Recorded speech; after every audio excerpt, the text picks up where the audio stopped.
Bapak Ibu, ketika saat ilmu ini sudah kita pahami dan di dalam hati sudah mendapatkan satu hidayah yang berupa kefahaman ilmu, langkah berikutnya kita harus mengadakan satu baiat. Apa baiat secara hakikat adalah mutasilkan, menyambungkan talinya hati terhadap Allah yang sempat terputus oleh hawa nafsu, sehingga hati ini selalu mencintai dengan duniawiya. Ini kita sambung sehingga ada mutasil antara murid dengan mursid, ya, antara santri dengan guru. Ini ada kecilan. Yang jelas hal itu akan dilakukan untuk mengokohkan ketauhidan si murid ketika saat baik memahami daripada ilmu itu atau untuk melaksanakan ilmu tersebut. Bapak Ibu, tahapan kedua yang disebut, syarat kedua yang disebut sebagai baiat ini bisa dilakukan langsung atau tidak langsung. Bismillahirrahmanirrahim. Alhamdulillahilladzi hadana li hadza wa ma kunna linahtadiya laula an hadana. Asyhadu an la ilaha illallah wa asyhadu anna Muhammadan abduhu wa rasuluh. Allahumma salli wa sallim wa barik alaihi wa ala alihi wa ashabihi ajma'in. Bapak Ibu hadirin, saudara-saudaraku yang dirahmati Allah. Setiap diri manusia akan dituntut Allah untuk bisa kembali kepadanya. Sebelum perkara itu akan Islam mengajarkan bagaimana kita bisa sampai pada Allah terlebih dahulu sebelum masa-masa itu akan datang.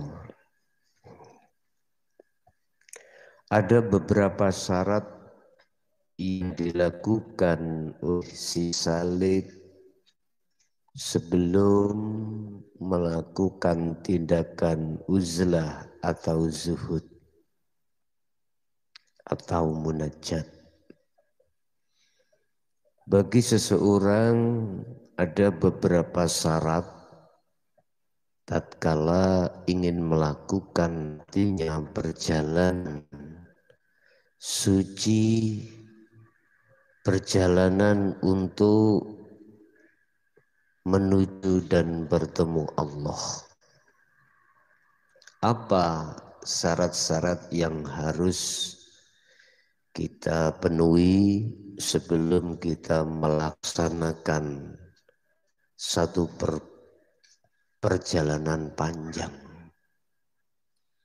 Ibarat seseorang mau melakukan satu perjalanan, ada beberapa syarat atau hal yang disiapkan manakala perjalanan itu bisa sampai pada satu tujuan. Bapak Ibu,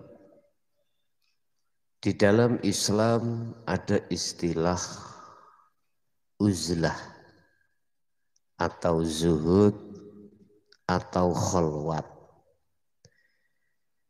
yang semuanya itu mengandung satu pengertian adalah hati menjauhkan diri dari perkara-perkara yang menjadikan hati kotor, yang menjadikan hati berpenyakit, yang menjadikan hati hijabi, yang menjadikan hati selalu berbuat menyekutukan Allah Subhanahu wa ta'ala. Sebab manakala dalam hati ada sebiji sawi tentang masalah syirik, maka dipastikan orang tersebut tidak akan pernah bisa sampai pada Allah Subhanahu wa ta'ala.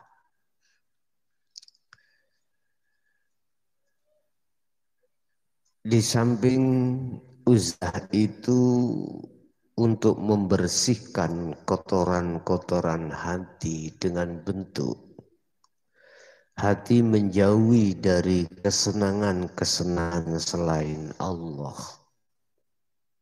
Walaupun secara fisik, secara jasad, kita itu bersinggungan atau berinteraksi dengan kesenangan duniawiyah miturut sifat basariyah sebagai manusia.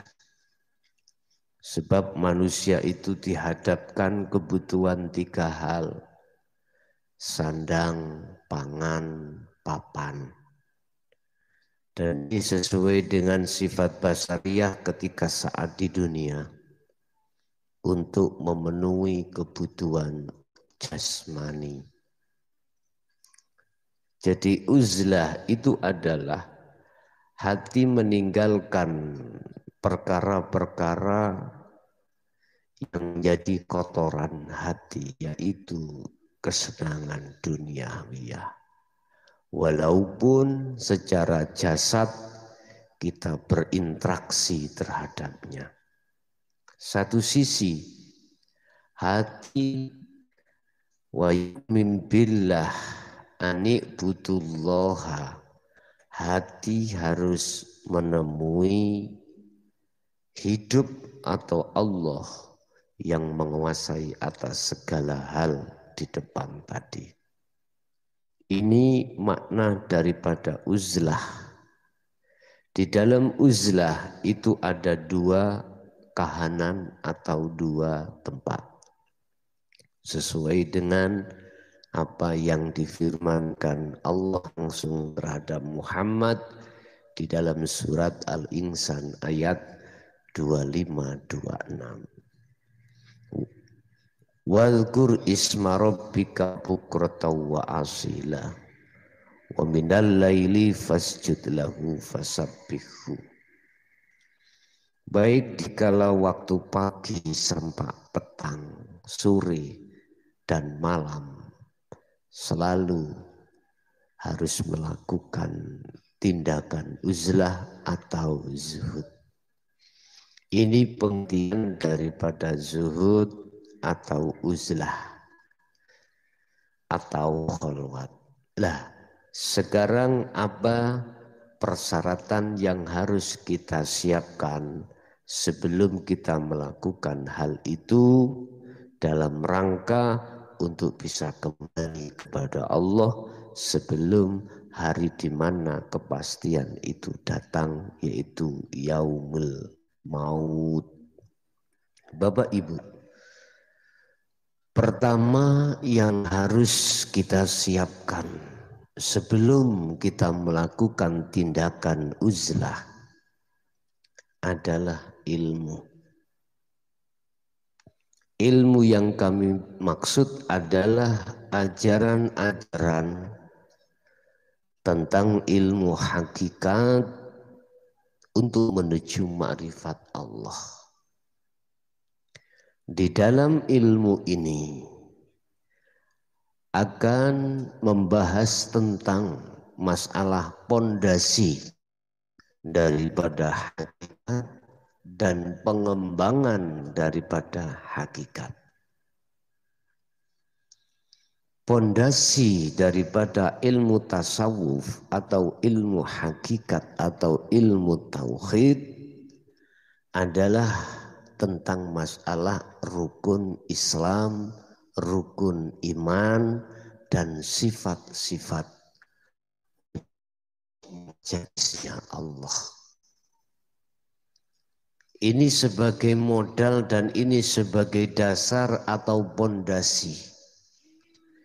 Ilmu ini akan berbicara tentang masalah jalan menuju Allah, kahanan atau tempat yang dituju, dan ciri-ciri daripada Allah itu sendiri. Sebab Allah adalah sebuah nama, dan di mana ada nama pasti akan yang memiliki nama tersebut. Nah, ini yang harus kita datangkan terlebih dulu, memahami tentang rukun Islam baik syahadat sampai haji dari sisi pandangan hakikat. Bapak Ibu, ketika saat ilmu ini sudah kita pahami dan di dalam hati sudah mendapatkan satu hidayah yang berupa kefahaman ilmu, langkah berikutnya kita harus mengadakan satu baiat. Apa baiat secara hakikat adalah mutasilkan, menyambungkan talinya hati terhadap Allah yang sempat terputus oleh hawa nafsu, sehingga hati ini selalu mencintai kehidupan duniawi. Ini kita sambung sehingga ada mutasil antara murid dengan mursid, ya, antara santri dengan guru. Ini ada kecilan. Yang jelas hal itu akan dilakukan untuk mengokohkan ketauhidan si murid ketika saat baik memahami daripada ilmu itu atau untuk melaksanakan ilmu tersebut. Bapak Ibu, tahapan kedua yang disebut, syarat kedua yang disebut sebagai baiat ini bisa dilakukan langsung atau tidak langsung. Yang kami maksud langsung bisa Anda terhadap guru panjenengan yang telah memberikan satu wejangan memahamkan babakan ilmu ini tadi. Atau tidak langsung, Anda bisa mengikuti secara online. Anda bisa mengikuti di bab syahadat. Di situ pasti ada bimbingan baiat secara tidak langsung. Bapak Ibu, bagaimana hukumnya baiat secara online tersebut? Dari pandangan kami, oleh karena ada media yang menghubungkan antara murid dengan guru lewat media, nomor HP dan lain sebagainya, maka menurut pandangan kami sah dan sama dengan apa yang dilakukan secara langsung. Setelah baiat itu bisa Anda lakukan di rumah masing-masing lewat media online di bab syahadat. Di situ ada petunjuk. Ada beberapa hal yang harus kau lakukan ketika munajat di situ. Ada 4 hal yang harus kita lakukan ketika saat kita bermunajat. Apa? Pertama adalah zuhud bil am, khalwat bil am, atau uzlah bil am. Bil am ini secara umum. Ini sudah dituangkan di dalam surah Al-Insan ayat 25. Ini perintah Allah langsung terhadap Nabiullah Muhammad. Mulai pagi sampai sore, beliau disuruh Allah untuk senantiasa berzikir kepadanya. Tadi saya katakan uzlah, ya, di mana hatimu harus menjauhi perkara-perkara selain Allah yang kami sebut dengan kesenangan dunia, sekalipun secara fisik Anda bersinggungan dengan kesenangan dunia. Satu sisi hatimu harus menemui Allah di situ. Dengan cara bagaimana? Anda harus melakukan zikir sir dan sirul asrar. Apa sir itu? Di dalam hati sampean harus berzikir Allahu Allah lewat setiap napas keluar masuk. Dan sirul asrar dalam hati-hatimu, hatinya hati ada semacam iman atau rasa, harus merasakan adanya Allah hidup yang menguasai dan yang berperan ketika saat napas keluar masuk atau darah mengalir atau segala alam yang bergerak ini. Semata-mata itu karena Allah. Hatimu harus merasakan adanya Allah di situ. Mungkin lebih jelasnya bisa Anda buka di bab tahapan zikir. Yang kedua, Anda harus melakukan zuhud bil khos. Jadi yang awal tadi bil am, maksudnya am fisik ini berinteraksi dengan kesenangan dunia. Ini yang kami maksud. Anda harus bertapa di tempat ramai. Yang nomor 2 ini harus bertapa di tempat sunyi. Artinya uzlah atau zuhud secara khusus Anda tidak campur dengan apapun yang bersifatkan duniawiyah, baik secara zahir maupun secara batin. Di situ Anda harus lakukan boleh zikir tahap pertama, kedua, ketiga.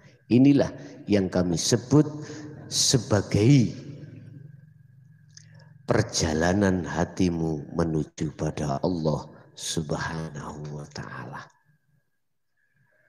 Mungkin lebih jelasnya bisa dilihat dalam bab zikir, tahapan zikir itu bagaimana. Yang jelas Bapak Ibu, kita melakukan uzlah semata-mata adalah untuk membersihkan kotoran-kotoran hati dalam rangka untuk bisa bertemu terhadap Allah Subhanahu wa ta'ala. Inilah yang dimaksud firman Allah di dalam surat Al-Kahfi ayat yang terakhir. Wa man kana yarju liqa'a rabbi falyamal amalan shalih. Inilah perbuatan yang disebut sebagai amalan sholihan. Ya. Wala yusrik bi ibadati rabbi ahada. Ketika Anda melakukan munajat seperti ini, sedikit-sedikit demi sedikit hatimu akan meninggalkan perbuatan-perbuatan yang sifatnya menyekutukan Allah Subhanahu wa taala. Ini ketika saat Anda zuhud, Anda berkewajiban melakukan hal ini. Bapak Ibu, ketika zuhud disarankan, Anda kalau bisa itu menjaga dari makanan dan minuman yang diharamkan. Artinya jangan sampai kau makan hal itu. Termasuk di dalamnya, jagalah hadas kecil dan hadas besar. Ini yang kami maksud sebagai daimal wudu. Anda untuk menjaga hadas kecil dan besar. Bila diperlukan, Anda bisa melakukan hal ini, maka semakin baik. Dan juga ketika saat Anda bertemu terhadap hari kelahiran Anda, biryadhah, berpuasalah, ya, biryadhah, berpuasalah. Yang tidak kalah pentingnya di samping itu juga, lakukanlah apa yang ditetapkan di hukum syariah menjadi hukum hakikat dalam rangka menuju makrifat pada Allah. Caranya bagaimana? Di dalam hukum syariah, di situ ada dua kelompok hukum, adalah perintah dan larangan. Artinya, mana yang dilarang harus kita tinggalkan dan mana diperintah harus kita jalankan. Ketika berlakunya hukum dua ini, tolong biar ini menjadi hakikat menuju makrifat. Dalam hatimu jangan pernah merasa apa yang berlaku, yang terjadi itu semata-mata sumbernya dari diri Anda sebagai makhluk. Jangan, akan tetapi hatimu harus mengatakan bahwasanya semua semata-mata yang berperan adalah af'alullah.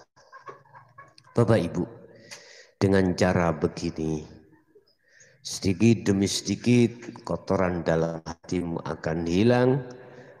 Kalau hijabnya sudah hilang, maka di situ akan disebut sebagai ma'rifatullah. Jadi ada beberapa syarat, adalah ilmu. Sebelum kita laksanakan untuk uzlah, ilmu harus dipahami terlebih dulu. Kemudian kita melakukan ritual berat, kemudian barulah kita melaksanakan falyakmal amalan soleh, melaksanakan tindakan uzlah. Ini Bapak Ibu yang paling penting yang harus kita ketahui sebelum kita melakukan uzlah atau pembersihan kotoran hati. Semoga apa yang sedikit kami sampaikan betul-betul bermanfaat bagi kita semua, dan kami akhiri hadanallah wa iyyakum wal afwa minkum. Assalamualaikum warahmatullahi wabarakatuh.